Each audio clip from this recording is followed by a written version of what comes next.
Hello दोस्तों, coffee with Khan में आप लोगों का फिर से एक बार बहुत बहुत स्वागत है। दोस्तों, आज हमारे स्टूडियो में जो शख्सियत तशरीफ़ लाई हैं उनके बारे में इतने ढेर सारे कमेंट्स मुझे आ रहे थे कि भाई उन्हें भी बुलाया जाए, उन्हें भी बुलाया जाए।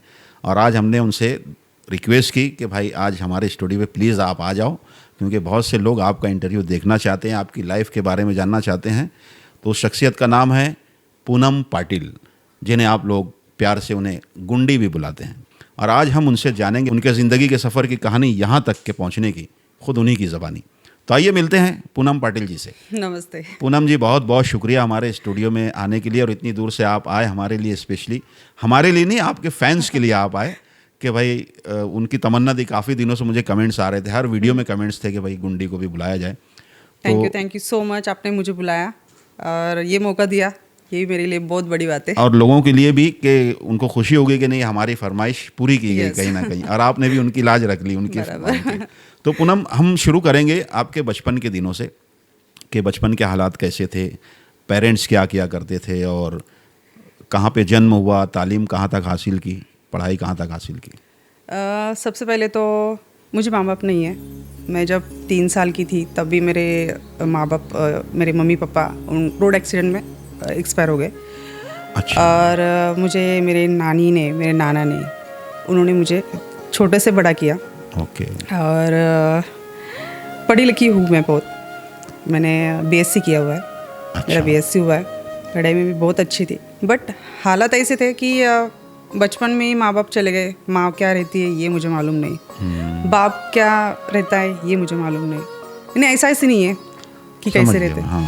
एक नाना नानी के साथ में ही रहने का, और बहुत खुश थी, जैसे राजकुमारी जैसे उन्होंने मुझे रखा।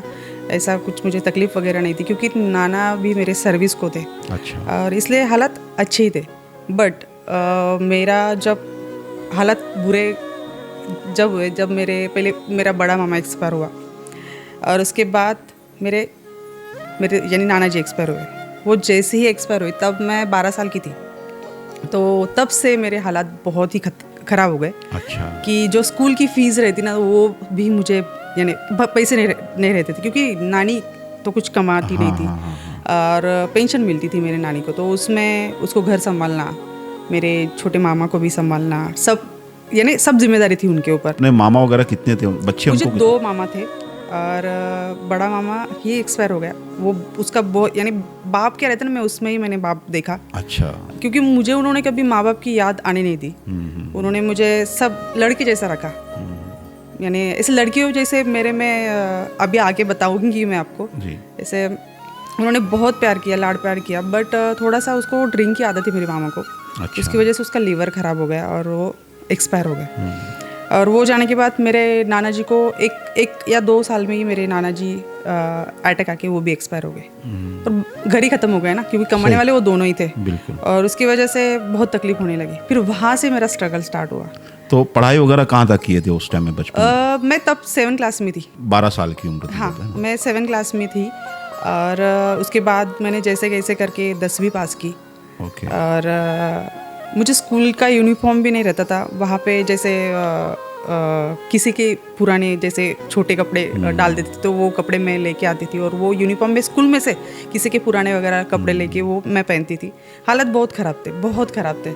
यानी चप्पल साल में एक बार मिलने की, वो कितनी भी टूटी रहो तो वो उसको सिला के पहनने की, इतने बहुत ख़राब ये थे।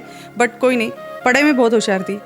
10वीं की, उसके बाद घर वालों ने शादी कर दी। कितने साल की उम्र में शादी हुई? शादी मेरी 16 साल में हो गई। अच्छा। यस।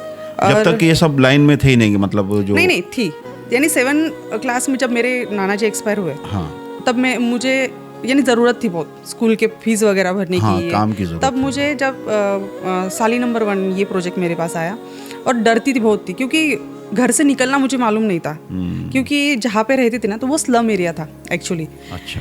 तो और दिखने में मैं बहुत अलग थी घर पे, ऐसे भूरे भूरे बाल वगैरह थी, और लोग ऐसे फॉरेनर जैसे दिखने की, तो डर घर के लोगों को। और वहाँ पे जैसे एरिया बहुत ख़राब था, बहुत सारे एरिया थे, तो जैसे घर वालों को लगता था कि यहाँ पे लड़कियाँ सेफ नहीं रहती है, इसलिए बाहर निकलना मुझे मालूम नहीं था, सिर्फ घर में। बट जब ये मुझे आया प्रोजेक्ट साली नंबर 1 का। ये क्या था, सॉन्ग था के? सॉन्ग था, ओके ओके। कैसेट थी तब, कैसेट का जमाना चल रहा था ना तब, कुणाल म्यूजिक, हाँ टी सीरीज वगैरह, तो सीडी वगैरह चलती थी ना सीडी क्या? थी तब, समझ गया। तब यूट्यूब वगैरह नहीं था। तो फिर मैंने साली नंबर 1 किया और वो फेमस भी हो गया मेरा गाना। तब 300 रुपये एक सॉन्ग के मिलते थे। अच्छा। हाँ, बट मेरे स्कूल की जो फीस वगैरह रहती ना, वो काफी उसमें हो जाता था, क्योंकि तब इतना खर्चा वगैरह कुछ नहीं था। तो मैंने 10वीं वगैरह की, बट उसमें फिर घर वालों को टेंशन कि नहीं जल्दी से शादी कर देंगे, तो पहले ही माँ बाप नहीं है, ये एरिया अच्छा नहीं है, तो शादी कर देंगे, बाकी तुझे तेरा जो फील्ड में तू जो काम कर रही है वो तेरे हस्बैंड को अच्छा लगा तो करना आगे कंटिन्यू, नहीं तो फिर वो जब जैसा बोलेगा वैसा। बट ऊपर वाले के इससे हस्बैंड अच्छे मिले और उनका बोलना ये था कि बस तुझे अच्छा लगता है ना तो तू कर। और उसके बाद 2-3 गाने मेरे हिट हुए, जैसे साली नंबर 1 हिट हुआ, छोड़ी दे झुमकी तू नहीं चाल, वो गाना हिट हुआ मेरा, साली से दिलवाली हिट हुआ। और जो अभी पुष्पा का था, जैसे वो कौन सा दिल्ली गई मुंबई गई, वो प्रोजेक्ट मुझे, साली से दिलवाली हिट हुआ।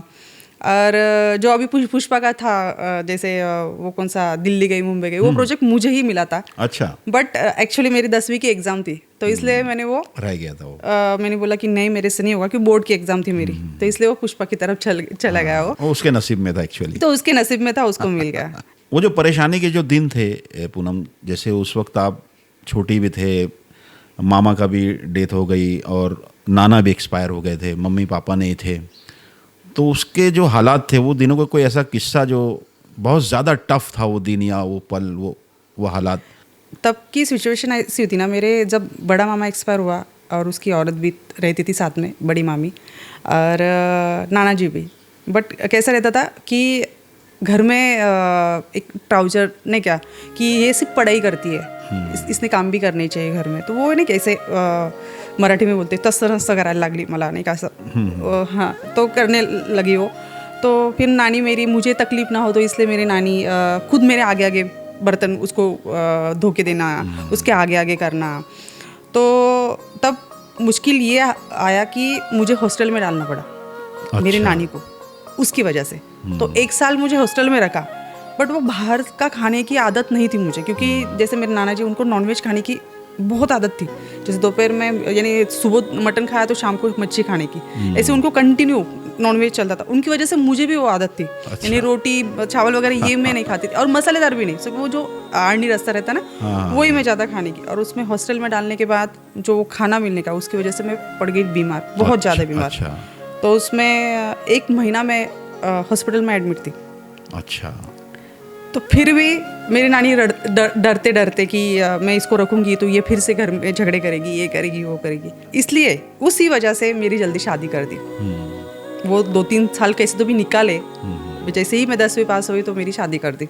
ओके। तो हस्बैंड जो थे काफ़ी कोऑपरेटिव थे क्या शुरू से? बहुत बहुत उन्होंने मुझे आगे पढ़ाया भी। मैंने 11वीं की, 12वीं की, यानी मुझे लड़का हुआ, जैसे मैं 11वीं में, जैसे 11वीं में ही थी तब मुझे लड़का हुआ। आज मेरा लड़का 11वीं को है। अच्छा। 15 साल का लड़का है मेरा। अच्छा। हाँ, मेरे से हाइट उसकी बहुत बड़ी है। अच्छा। कोई बोलता नहीं कि वो लड़का है मेरा, भाई बहन लगते। अच्छा। बहुत हाइट उसकी ऊंची है। 11वीं की, 12वीं की, उसके बाद मैंने पूरा ग्रेजुएशन किया, BSc किया। माशाल्लाह। हाँ, क्या बात है। बहुत और मैं जॉब को भी लगी थी इसमें, जिला परिषद में। अच्छा। मैंने 2 साल वहाँ पे मैंने आरोग्य खाता में जॉब भी किया। बट धुलिया नासिक पॉसिबल नहीं था आना जाना पड़ता था उसके बहुत, वो अप डाउन पॉसिबल नहीं था, और बच्चा छोटा था मेरा, तो इसकी वजह से, और उसको संभालने के लिए कोई नहीं था, इसकी वजह से फिर मैंने वो। तो हस्बैंड क्या करते अपने? मेरे हस्बैंड बिल्डर है। अच्छा। और यानी बिजनेस भी है उनका। प्रॉपर नासिक में रहते? प्रॉपर नासिक। ओके। तो ये रिश्ता किसने लगाया था? ये घर वालों ने। घर वालों ने ढूंढे थे? वो नसीब में था, मतलब एक अच्छा नसीब में था, सब ठीक है, अभी कुछ नहीं।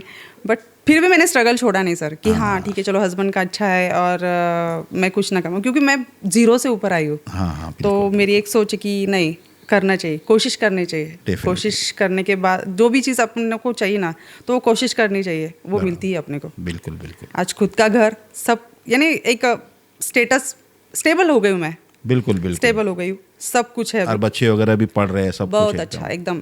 पूनम जी, जैसा कि आपने बताया अभी कि आप 3 महीने के थे जब पेरेंट्स की डेथ हुई थी, एक्सपायर हुए थे वो लोग, तो आप उनके साथ में थी या क्या था वो मैटर, क्या कैसे हुआ था? मैं उनके साथ में ही थी, बट मुझे भी खुद को मालूम नहीं या मेरे घर वालों को भी मालूम नहीं, जिसमें नाना नानी को भी कंफर्म नहीं है कि वो उनका एक्सीडेंट हुआ था या वो उन्होंने खुदकुशी की थी। अच्छा। जब रेलवे ट्रैक जो रहता है ना, तो उस पर जब उनकी जो डेड बॉडीज़ मिली ना, तो रेलवे ट्रैक के बाजू में मैं 3 महीने की थी, तो ऐसे पड़ी हुई थी मैं साइड में, और इधर मेरे माँ बाप दोनों के डेड बॉडी थी, यानी कट चुके थे सब वो रेलवे के नीचे आके। तो जब मेरे नाना नानी को मालूम पड़ा, तब जब वो आए वहाँ पे, तो तब मुझे उठा के लेके गए थे, जैसे पुलिस वाले लोग वहाँ पे जमा हो गए थे, तो मुझे पुलिस स्टेशन में लेके गए थे। और जब मेरे नाना नानी आए, तब अभी भी नहीं समझा हो कि एक्सीडेंट था या कुछ था, किसी को नहीं समझ में कुछ आया नहीं समझा। ओके। बस वो 3 महीने की थी, तब से मेरी नानी वैसे ही मुझे उठा के लेके आई थी घर पे। और बकरी थी हमारे घर में, बकरी बोले, और ऐसे सब थे, गाय वगैरह ये। हाँ। तो वो ऊपर का दूध पिला के मुझे बड़ा किया मेरे नाना नानी ने। अच्छा, यानी पेरेंट्स की डेथ जो है तो रेलवे पटरी पे हुई थी, रेलवे पटरी, लेकिन किसी को ये नहीं पता कि वो सुसाइड था या एक्सीडेंट था। और आप बिल्कुल सेफ एक किनारे पड़े मैं सेफ थी। तो ये अभी भी मैं भी कंफ्यूज हूँ, मैं भी खुद, यानी ये सवाल मैं मेरी नानी को अभी भी पूछती हूँ। मेरी नानी है अभी तक, तो उसको अभी भी पूछती हूँ कि तू जब मुझे लेने आई तब यानी खून के चीटे या कुछ कुछ भी नहीं था, कुछ भी नहीं, एकदम सेफली मैं साइड में खेल रही थी। बताओ। कुछ नहीं। और वो उनकी डेड बॉडीज बाजू में थी पट्टे के ऊपर, तो वो समझ में नहीं, अभी भी नहीं बोलते कि नहीं, वो राज ही रह गया, मतलब एक वो राज ही रह गया। बट ऐसा कुछ है भी, मेरी नानी बोलती कि ऐसा कुछ नहीं था, वो खूब बहुत अच्छे से रहते थे दोनों भी। तेरे माँ बाप जो थे वो अच्छे से रहते थे, बट ऐसे मर जाने का कोई ये नहीं था। और आप एक ही थे मतलब उनकी? बस मैं अकेली, और कोई भाई कोई नहीं, दूसरे बच्चे नहीं थे? इसलिए मैंने अभी भी मेरे बाप का ही नाम लगा के रखा है, मेरे पिताजी का ही नाम लगा के रखा है। क्यों? क्या नाम था पिताजी का? रमेश पाटिल। इसलिए पूनम पाटिल। इधर का मेरे हस्बैंड की तरफ का शिरसाट आता है ना मेरा। ओके। बट वो नहीं लगाती मैं, वो डॉक्यूमेंट्री है मेरा, यानी घर वगैरह वही नाम पे है, बट बाकी मेरे पिताजी का ही नाम लगाती हूँ। तो पूनम जी, रोकूंगा बीच में, बहुत सारी बातें हो रही है, तो इसके साथ साथ कॉफ़ी भी, जो क्योंकि कॉफ़ी विद खान में आया तो कॉफ़ी पीना भी ज़रूरी है, वरना लोग बोलेंगे नाम खाली रख दिया, कॉफ़ी नहीं पिला रहे। मेरी तो फेवरेट है, क्योंकि मुझे है, क्या बोलते हैं इसको, माइग्रेन है मुझे, ऐसा तो मुझे कॉफ़ी बहुत यानी ज़रूरी रहती है पीने की। ओके, यानी अच्छा हो गया मैंने इस शो का नाम ही कॉफ़ी विद खान रखा। तो पूनम, फिर ये अभी तक के जो सफ़र में जो बहुत सारे एल्बम्स भी किए आपने, कुल कितने सॉन्ग्स किए अभी तक के? सॉन्ग्स मेरे कम से कम मार्केट में अभी 300, 350, 400 के ऊपर मेरे सॉन्ग होंगे। अच्छा। मैंने सबके साथ काम किया है, जैसे कि सचिन कुमावत के साथ भी मेरा आई लव यू, कॉलेज में बोल सो तुले आई लव यू, वो सॉन्ग भी मेरा बहुत अच्छा चला है।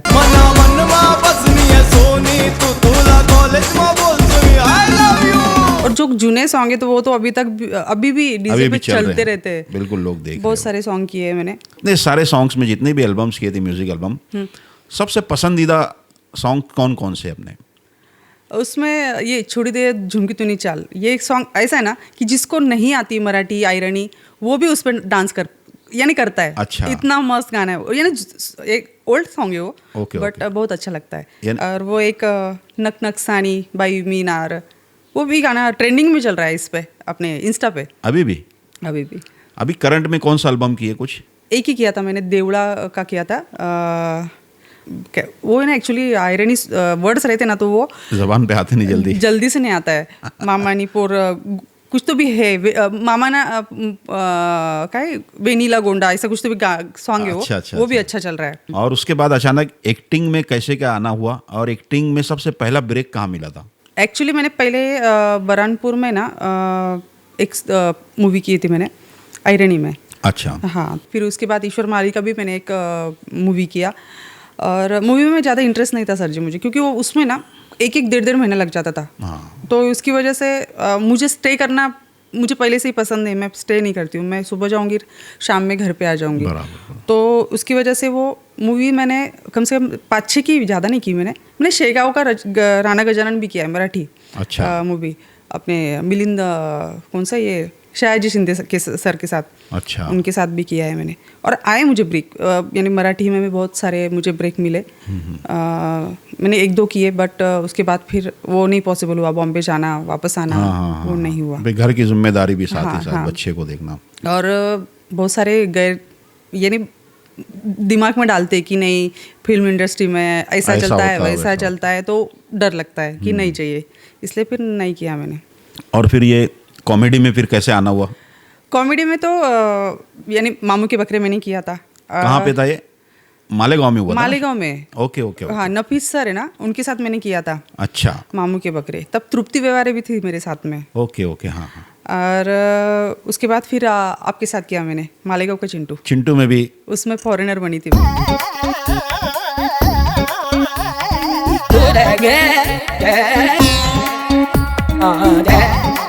मैंने उतना ही किया आपके साथ काम। हाँ, हाँ। और एक एल्बम किया था शायद, वो देवी का।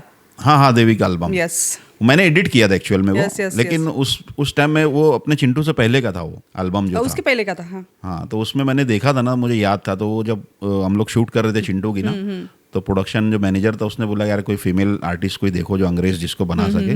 फिर मुझे याद आया, मतलब यार पूनम जी को बुलाते हैं उसके लिए। तो फिर आपने किया था, और बहुत उस वक्त वाकई में लग रहे थे आप एक फॉरेनर लड़की यस है। Yes yes. और एक लाए थे अपन ने एक आदमी को जो सफेद सफेद था, हाँ, उसको अंग्रेज बना दिया। अंग्रेज बनाया था। बहुत अच्छा हुआ था बट वो बहुत भारी अच्छा बहुत लगा था वो अच्छा काम, हुआ था। सभी को पसंद आया था उस टाइम नहीं, में वो नहीं, चीज़। हाँ। बहुत अच्छा। तो फिर अचानक ये मालेगांव के यूट्यूब से कैसा जुड़ना हुआ? फिर यूट्यूब के जब अपने वीडियो शुरू हुए कॉमेडी के। एक्चुअली मुझे अपने बबलू मिर्ज़ा सर है ना, धुलिया के, हाँ बबलू भाई, उनका मुझे अचानक से फ़ोन आया कि मैम ऐसा ऐसा है, तो आपको अच्छा लगेगा, ये ऐसे वीडियो है छोटू के साथ में, आपको करना है क्या? तो मैंने बोला ठीक है, करूँगी, सोचूंगी पहले। तो 2-3 दिन के बाद उन्होंने फिर से मुझे कॉल किया कि क्या करना है। तो मैंने बोला ठीक है चलो करते। तो फिर उन्होंने मुझे वसीम अंजुम अच्छा से बात करवाई। ओके ओके फिर ओके। वसीम अंजुम सर के यहाँ से फिर मैंने किया। पहले तो उन्होंने मुझे पहला एक ही नाम दिया था, जूली करके। मैंने एक ही पहला एपिसोड जूली करके किया है। बट जो मेरी बोलने की स्टाइल या रहने की स्टाइल, तो उसमें से उनको ऐसा लगा कि नहीं ये लड़के जैसी थोड़ी सी, नहीं क्या रफ एंड टफ है। हाँ, रफ एंड टफ। तो फिर उन्होंने मुझे वो गुंडी नाम दिया। और ये गुंडी नाम उन्होंने ही दिया है मुझे, वसीम भाई ने दिया सर ने। मतलब। ओके ओके, गुंडी नाम वहीं से मिला। ए छोटू, मेरे काम में ना टांग मत लड़ा, मेरा काम मुझे करने दे। ये तेरा काम है, तू इसको काम बोलती है? हाँ, यही तो मेरा काम है। उन्होंने डायरेक्ट वो नाम दिया, बाकी तो गेटअप वगैरह तो वो मैंने खुद ने किया। अच्छा, खुद का। ओके। मैं जो यानी जो स्टाइल वगैरह रहती ना, वो मैं खुद मैंने क्रिएट किया कि नहीं इस पे ऐसा लगेगा, उसके सिर्फ नाम उन्होंने मुझे वो दिया। और बस वो हिट हो गया। वहाँ से हिट हो गया, सही बात है। तो वो क्या तजुर्बा क्या रहा था उस वक्त, तो जब गुंडी का कैरेक्टर करे और लोगों का फिर इतना रिस्पांस मिला? चैनल भी माशाल्लाह वसीम भाई का बहुत बड़ा चैनल है। बहुत अच्छा, बहुत अच्छा। तो उसमें काफ़ी मतलब फेमस हो गए थे, मतलब कि यार बहुत अच्छा, गुंडी बहुत छोटू ये वो। तो वो कैसा तजुर्बा रहा था उतना शूटिंग का? मजा आता था सर जी, क्योंकि छोटू का कैसा रहता था, छोटू एक नोकझोंक होती थी, नाम ले लेता था, फिर उसके बाद फिर जानी अप्पा बीच में आता था। बहुत खुश दिख रही, क्या बात है गुंडी, तू भी नाच रही मेरे साथ? अरे जानी, छोटू ने मेरे साथ शादी करने के लिए हाँ बोल दिया। क्या बात कर रही? फिर पहलवान रहता। अरे पहलवान तू तेरी इतनी हिम्मत, तू पहलवान की इज्जत पे दिन दहाड़े हमला कर रहा? पहलवान तो बहुत बाद में आया। हाँ हाँ हाँ। और फिर उसके बाद राजू सर थे। अच्छा, अभी छोटू का चमचा रोकेगा मुझे? चमचा किसको बोले हो? भूल गया थप्पड़, अब हफ्ता तू भी देगा, समझ गया? राजू सर भी उसके बाद निकल गए थे। और पीके था, पीके भी बाद में आया शायद। ये ऐसे 3-4 लोग आने के बाद फिर से काड़े करने फिर छोटू आता था। हाँ। तो बहुत मजा आता था, बहुत अच्छा एक्सपीरियंस अच्छा रहा। बहुत बहुत अच्छा, बहुत अच्छा। तो अभी फिलहाल मतलब अभी कुछ काम चल रहे, अभी कुछ अभी तो फिलहाल सिर्फ मेरे चैनल का ही चल रहा है। अच्छा। जैसे अभी मेरे भी खुद के 3 चैनल है। अच्छा, कौन कौन ब्लॉगिंग से करूँ। नाम बता दो ताकि पब्लिक को। एक मेरा गुंडी ऑफिशियल ओके। मेन चैनल, और एक गुंडी की कॉमेडी, वो दूसरा, और तीसरा अभी जो है मॉलीवुड क्वीन करके है। अच्छा। उसमें ब्लॉगिंग करती हूँ मैं। ओके। बस ये 3 तो चैनल। दोस्तों हमारे पूनम जी के चैनल है 3, गुंडी ऑफिशियल, गुंडी की कॉमेडी, गुंडी की कॉमेडी और मॉलीवुड क्वीन। और मॉलीवुड क्वीन। ये 3 चैनल है, आप जाके सर्च कीजिए यूट्यूब पर और सब्सक्राइब भी कीजिए हमारे पूनम जी के चैनल्स को, और उन्हें भी आगे बढ़ने में मदद कीजिए। तो अभी वीडियो वगैरह शूटिंग चालू है, अभी क्या काम बंद है, नहीं। क्या अभी चल रहा? आता तो अभी तो शूटिंग बंद है एक्चुअली शूटिंग व्यूज़ का ही प्रॉब्लम आ रहा है, सबको प्रॉब्लम आ रहा है। इसकी वजह से अभी शूटिंग बंद है, जो रिकंटेंट वही कर रही हूँ अभी फिलहाल तो भी। अच्छा। करूँगी अभी जल्दी से, नया कुछ प्रोजेक्ट स्टार्ट करने का चल रहा है। मैंने MTV का भी किया था, मेरे यानी उनको वीडियोस वगैरह दे रही थी मैं। Okay okay. और उसके बाद QTV का भी चल रहा था, उसके बाद मनोरंजन चैनल का भी चल रहा था। बट अब भी हमने वो ख़त्म किया। ओके इसका चल रहा है, अपना QTV का चल रहा है। ओके। हाँ, वो अभी है और 1 साल। तो और अभी बाद में फिर अचानक से गुंडी का कैरेक्टर है वसीम भाई के पास से आपने छोड़ दिया, फिर यस। तो दूसरी जगह ज्वाइन किया, तो ऐसा किस वजह से छूटा था या क्या क्या हुआ था उस टाइम में? एक्चुअली उनका कुछ छोटू के साथ में कुछ मसला हुआ। अच्छा। वहाँ पे निकलने का कोई ये नहीं था, क्योंकि उनके साथ कुछ अपनी यानी ऐसे हाँ, कहा बराबर, सुनी नहीं सही हुई, बात कुछ है। बुरास वगैरह कुछ नहीं। अभी भी बात करते हैं अच्छे से, बट और छोटू से एग्रीमेंट भी खत्म हो गया था। यस, वो एग्रीमेंट भी खत्म हो गया। तो फिर दूसरे चैनल पे जैसे कि ऑफर आई तो सब उधर ही चले गए। तो फिर वहाँ से स्टार्ट तो किया। दूसरा फिर किसका ऑफर आया था यहाँ से, किसके साथ में शुरू किया काम? यहाँ से तो हमने मलिक शेख उनके हाँ, चैनल हाँ, से मलिक किया भाई, हमने। हाँ, हाँ, हाँ, उनके साथ किया हमने काम। 1.5-2 साल काम किया। अभी 7-8 महीने हो गए, शूटिंग ही बंद है। उनका भी चैनल ही बेचे गए उनका, और बस सबकी शूटिंग हाँ, बंद है। मलिक भाई ने शायद चैनल बेच डाले ना उनका। उन्होंने, हाँ हाँ हाँ, yes। बराबर बराबर। उनका कुछ अभी उनके पिताजी भी एक्सपायर हुए ना, जी, तो जी, घर से उनको नहीं बोल रहे थे कि बंद करो ये चैनल, नहीं क्या, तो इसलिए फिर उन्होंने वो बेच डाला। इसकी वजह से फिर सब आर्टिस्ट लोगों का ये हो गया। तो आगे क्या लगता है कि वापस शुरू होगा काम, वापस करना है? होगा सबका शुरू होगा ना सर, तब सबको व्यूज आएंगे। बिल्कुल। जैसे कि देखो, अभी सिर्फ छोटू ही काम कर रहा है, छोटू ही उसका चैनल चला रहा है, तो लोग बोर हो जाएंगे। जैसे कि अकरम सर के हो गया, अपने किटू सर का हो गया, JK एंटरटेनमेंट, सबका अलग अलग ये रहता है ना क्या, फॉर्मेट। हाँ, अलग flavor अलग, सबका तो अलग लोगों अलग को मजा आता है अलग अलग देखने को। सही है, तब सही। अपने आप व्यूज बढ़ने लगेंगे। बट क्या हो रहा है, सब बंद है। वसीम अंजुम का अलग था, सबका अलग अलग देखने को मजा आता था लोगों को। बराबर बराबर सब चालू करेंगे ना, तो फिर से जो था पहले वो सेम होने लगेगा। बराबर। तो पूनम जी, जैसे कि अक्सर हम वीडियो में देखते हैं, आप एकदम रफ एंड टफ, पूरा एकदम ऐसा लगता है कि भैया अगर खाली बाल वाल काट के छोटे कर दिया तो लड़का है। ये आदत कैसी, नेचुरल है या एक्टिंग के लिए करनी पड़ती है? ये नेचुरल है सर जी, क्योंकि देखो बचपन से ना मेरे जैसे मामा, मैंने बोला नाना मामा के उनके साथ ही रही हूँ। तो दसरे में जैसे देखो कपड़े बनाते हैं, एक हिंदू घर में वो होता ही है, दसरे में कपड़े बनाते हैं या दिवाली पे कपड़े बनाते हैं।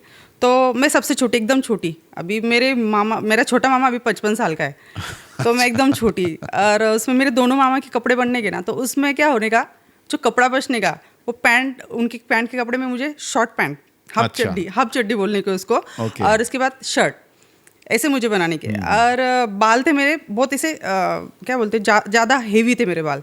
तो घर वाले, अभी नानी उनकी, वो तो कुछ मुझे छोटी वगैरह नहीं बना सकती, तो बॉयकट रहने का, लड़कों जैसा वो।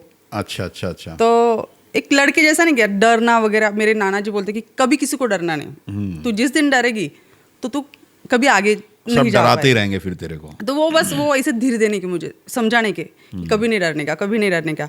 और उसके बाद जैसे मेरे नाना जी एक्सपायर हुए, मामा एक्सपायर हुआ, तो मैंने डरना छोड़ दिया। यानी मैं डरूंगी, मुझे ऐसा लगता तो खुद को कि नहीं, मैं डरूंगी ना तो मैं कभी आगे नहीं जा सकूंगी। तो इसलिए फिर मैं लड़के जैसा, मैं बोलती ना, शादी के टाइम मैंने बाल बढ़ाए। देखो जैसे हस्बैंड से अपन कोई भी औरत बैंगल्स मांगती है, साड़ी मांगती है, तो मैं नाइट पैंट्स वगैरह मांगती हूँ उनसे, टी-शर्ट मांगती हूँ। तो बोलते कभी लड़कियों जैसा भी कुछ मांगते जा, साड़ी वाड़ी भी बोलते, बिंदी वगैरह कुछ मांग, या जब झुमके वगैरह पहने वो मांग। बट नहीं, मैं उनसे नाइट पैंट दो या टी-शर्ट दिलवाओ, शूज़ दिलवाओ, ऐसे मांगती हूँ। अच्छा। तो पूनम, जब पेरेंट्स के बिना, मतलब एक बच्ची, वो भी 8-10 साल की बच्ची, जो बचपन से जिसने अपने पेरेंट्स को खो दिया, तो कभी कभी उस चीज़ का एहसास होता है? बहुत होता है सर जी। एक बार मैं मेरे स्कूल के ट्रिप को गई थी, यानी जा रही थी स्कूल के बाहर, जब ऐसे गेट पे पैठन, औरंगाबाद पैठन वैसा रहते ना, उधर जा रहे थे हम। तो मुझे छोड़ने तो मेरे नाना आए थे। तो जब वो लड़कियों की जब पेरेंट्स आते थे, जैसे माँ बाप, तो वो ऐसे गले लगा के उनको चूम के ऐसे समझा के नहीं क्या उनको, तो मैं उनकी तरफ ना ऐसे देखती रहती थी कि ये ऐसे भी माँ रहती है ना क्या, इसको माँ बोलते, ये ऐसे पिताजी रहते। तो मैं सिर्फ देखने की नहीं क्या, और अभी कभी ऐसे याद आती ना मुझे उनकी फ़ोटो वगैरह है मेरे पास, बट याद आती तो अकेले रहने के बाद बहुत बुरा लगता है और रोना भी आता है, बट क्या करें, नसीब में है ही नहीं। नसीब में था, सही बात। तो पुनः जब फर्स्ट टाइम जैसे वीडियो का सामना हुआ पहली बार, जैसे कहीं से ऑफर आया कि भाई गाना शूट करना है, कैफियत क्या आती दिल की, मतलब फर्स्ट टाइम किसी अनजान लोगों के साथ कुछ गाना शूट करना है, डांस करना है, ये वो? बहुत डर लगता था। अच्छा। मैंने साली नंबर 1 जब मैंने शूट किया तो उस टाइम मुझे धुलिया से बाहर जाना था, पादी करके, अशोक चौधरी सर का था वो। अच्छा। तो मेरे मामा को मैंने बोला कि मैं नहीं जा सकती, मुझे डर लग रहा है बहुत, नहीं क्या, क्योंकि धुलिया से बाहर कभी गई नहीं थी ना मैं। सही है। फिर मेरा मामा बोला कि नहीं डर मत, जा तू। तो गई और कुछ नहीं, पहले ही गाना मेरा अच्छा हो गया और बस। तो डांस वगैरह कहीं सीखा भी है पूनम जी आपने? डांस सीखा नहीं है, मैं यानी ऐसे ही प्रैक्टिस करती थी। अच्छा। और जैसे अभी ये एल्बम वगैरह की है ना, फिर उसके बाद फिर हमारा ग्रुप बन गया, तो फिर हम प्रैक्टिस करने लगे। हमने लावनी के भी बहुत सारे शो किए हुए हैं। मैं आउट ऑफ जाके आई हूँ सर। कहाँ पे? मैं सबसे पहले तो, बाकी तो यहाँ पे हैदराबाद वगैरह ये सब घूम के आई हूँ। उसके बाद मैं केनिया गई थी फर्स्ट टाइम। अच्छा। South Africa. वो किस सिलसिले में जाना हुआ था? मैं केनिया कम से कम 4 से 5 साल कंटिन्यू गई हूँ शोज के लिए। शोज के लिए। Okay okay okay. और 31 दिसंबर के शोज रहते थे वहाँ पे। 26 दिसंबर को ही हमको से स्टार्ट हो जाते थे, तो हम 24 को निकलते थे यहाँ से।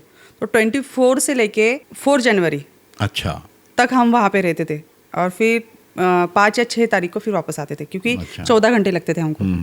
पूरा ग्रुप जाता था क्या यहाँ से? पूरा ग्रुप यहाँ से नहीं, नासिक से नहीं, अलग अलग, कोई गुजरात से रहने के, अच्छा, सब सिंगर डांसर वगैरह, ये सब ऐसे अलग अलग जगह से। मैं जब केनिया फर्स्ट टाइम गई थी तब मैं 40,000 पर डे से गई थी। अच्छा।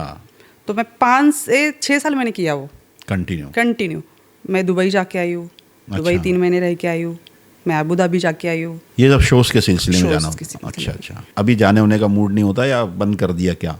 नहीं ऐसा अभी तो डांस शोज वगैरह करती ही नहीं हूँ। अच्छा। क्योंकि अभी पॉसिबल ही नहीं होता है, बट बाकी तो घूमने वगैरह तो जाऊंगी। अच्छा। फोटो वगैरह। तो पूनम, अभी तक के आपने कितने यूट्यूब टाइटल में काम किया होगा अभी तक के? बहुत सारे, जैसे कि वसीम अंजुम के यहाँ पे तो गुंडी करके तो कर ही रही थी। हाँ। और उसके बाद उसमें मैं भाभी जी में भी बहुत फेमस हो गई थी। भाभी जी, मैंने सुना आपको एक डांस पार्टनर की जरूरत है। हाँ, आपने सही सुना है। हम डांस कंपटीशन में हिस्सा लेने वाले हैं, इसलिए हमको डांस पार्टनर की जरूरत है। अरे तो भाभी जी, ये नाचिज आपके कब काम आएगा? छोटू की भाभी जी करके उन्होंने टाइटल लिखा था, पहला ही ट्रेंडिंग में गया था, पहले दिन जैसे ही डाला तो 1-2 घंटे में ट्रेंडिंग पे। पूरे 4 से 5 दिन वो ट्रेंडिंग पे था। बहुत चला था, छोटू के साथ में ही। हाँ, छोटू के साथ ज्यादा है, मतलब बहुत ज्यादा। और मेरे खुद के ही, मेरे चैनल पे गुंडी ऑफिशियल पे ही कम से कम अभी 150-200 होंगे। तो सारे टाइटल्स में सबसे पसंदीदा टाइटल कौन सा रहा? भाभी जी वाला, छोटू की भाभी जी। छोटू की भाभी। बहुत क्योंकि उसमें इतना जबरदस्त नोकझोंक है छोटू का, सब बहुत अच्छा है, और वो ट्रेंडिंग में भी था। और वसीम अंजुम के हर एक टाइटल अच्छा था, बहुत अच्छा था। मेहनत करते थे उतनी वो। बहुत। और अभी भी कर रहे हैं बेचारे। इतने सारे आर्टिस्टों के साथ काम किया है खानदेश के, तो कुछ पसंदीदा आर्टिस्टों के नाम बताओ जिनको आप पसंद करते हो कि अच्छी एक्टिंग करते हैं लोग। एक तो छोटू अपना। हाँ।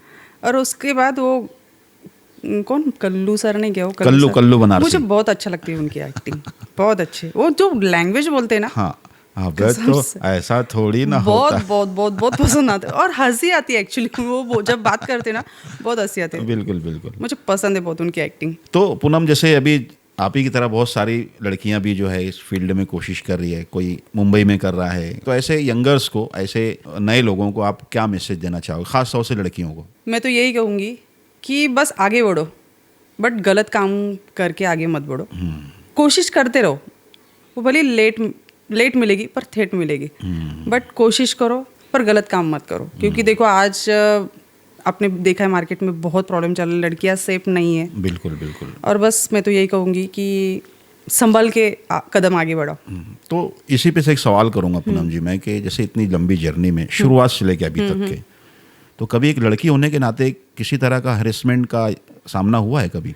एक्चुअली देखो सर, वो अपने पे रहता है कि ये हम ढील देना तो सामने वाला कोशिश करता है, बट हुआ मेरे साथ भी एक दो बार हुआ था, बट मैंने मैंने छोड़ दिया वो, वहाँ पे ही ख़त्म कर दिया, निकल गई, नहीं करना मुझे, इवेंट रहने दो, शूटिंग रहने दो, निकल गई वहाँ पे ही ख़त्म कर दिया। बट मैं थोड़ा सा इसे हंसने पे लेती थी कि मैंने बोलती थी जाने दो, वो कर लेते, नहीं क्या, तो वो ज़्यादा बढ़ता था। बट मैंने वो काम वहीं पे ही छोड़ दिया कि तुम्हारे पैसे भी नहीं चाहिए और काम भी नहीं चाहिए, बात ख़त्म। तो मुझे देखो मालेगांव में रहने दो या बाहर कहाँ पे भी रहने दो, मुझे लोग ये बोलते कि गुंडी में बहुत एटीट्यूड है, बहुत एटीट्यूड, खुद को क्या समझती क्या मालूम, बट वो एटीट्यूड नहीं है।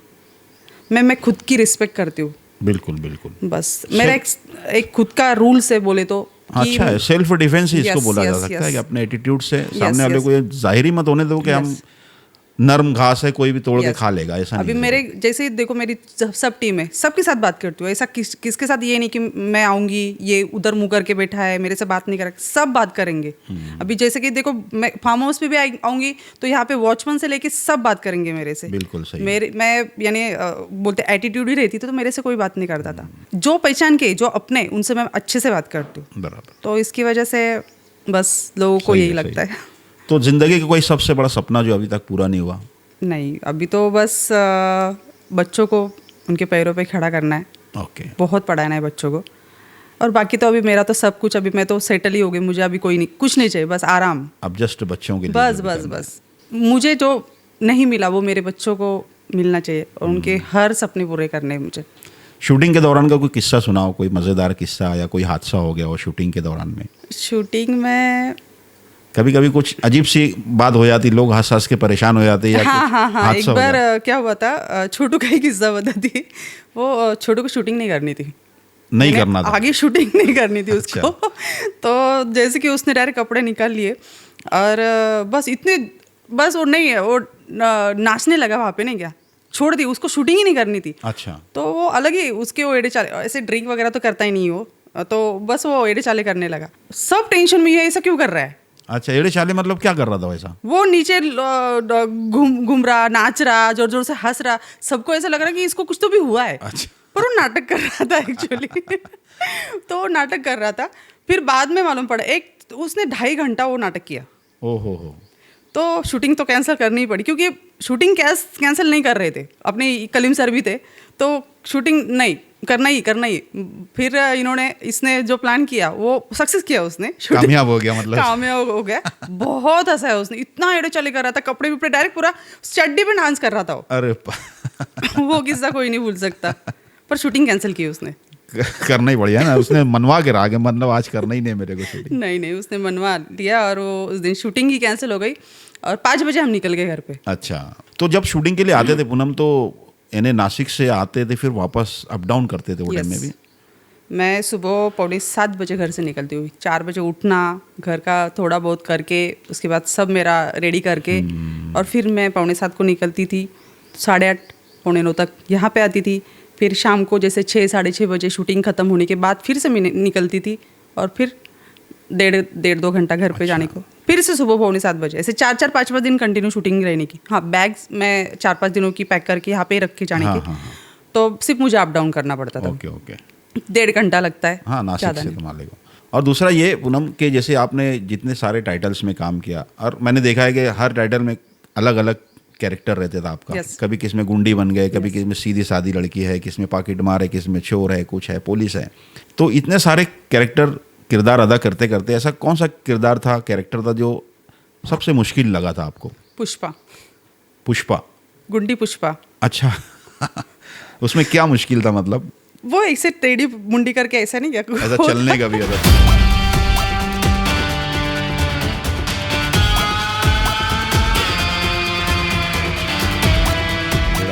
वो मुझे खुद को ही हंसी आ रही थी, मैं हंस के वो बस वो करने की, और वो ही मुझे नहीं, बहुत हंसी आ रही। थोड़ा सा डायलॉग बोला क्या, बस मुझे हंसी आने की, परेशान हो गए थे कलीम सर। गुंडी पुष्पा के नाम से था ना वो?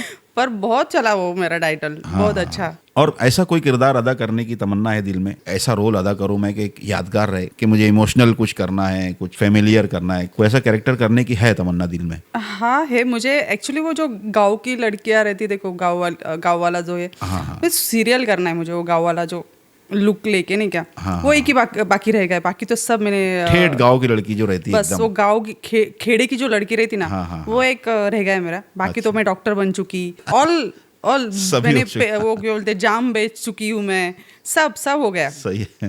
सिर्फ इन्हें गाँव की लड़की। गांव की लड़की का बस, कैरेक्टर बस, करना बस। है। चलो हम दुआ करेंगे वो कैरेक्टर भी जल्दी आप अदा करो कहीं ना कहीं। थैंक यू तो पूनम जी बहुत बहुत शुक्रिया इतना वक्त देने के लिए हमें। और आज मुझे उम्मीद है कि आपके चाहने वालों को आपकी पूरी जर्नी जो है अभी तक का सफ़र जो आपने बयान किया यकीनन बहुत पसंद आया होगा।